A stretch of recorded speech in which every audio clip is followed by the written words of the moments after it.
សួស្តីពុកម៉ែបងប្អូនថ្ងៃនេះយើងមានត្រីដុតអំបិលហើយបន្លែត្រីជូរអែមឥឡូវខ្ញុំបង្រៀនពីរបៀបបកត្រីចុះបកមិនទេណាចង់រត់ឲ្យផុតផែនដីទេហ៎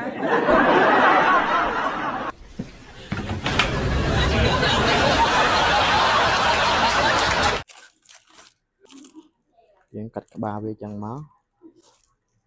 បន្ទាប់មកទៀតយើងយកសមមកពុះវាជា2 Let's see the result បងប្អូន Oh my god Oh my god English ប៉ុណ្ណឹងជោគជ័យហ្នឹងបងបាទហូបទេជីវិតនេះមិនរស់ទេក៏ទៅស្លាប់ហើយអញថាមែនថាអត់យូរទេទឹមឃើញប្រហែលថ្ងៃមុនដាក់ជីមកបន្ទាប់មកទៀតដាក់ត្រីមកដាក់ទឹកត្រីមក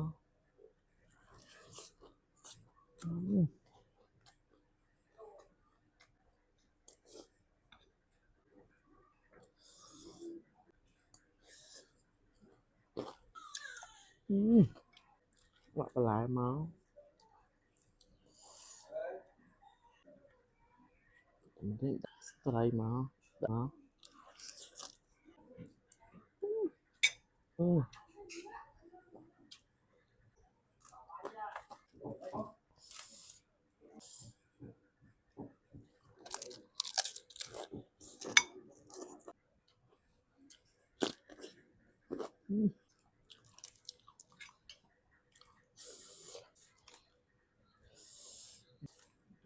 chẳng nói nè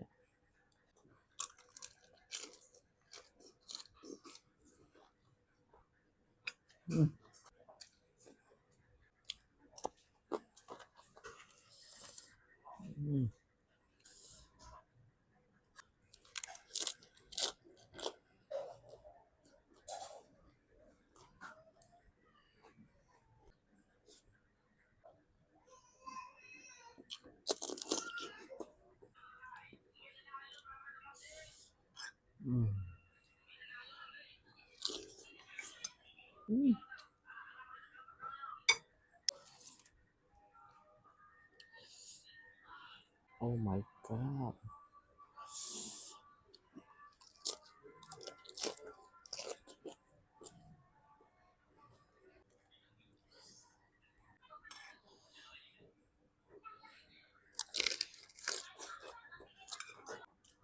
Tôi biết liên chăm chúc nó video cry bye bye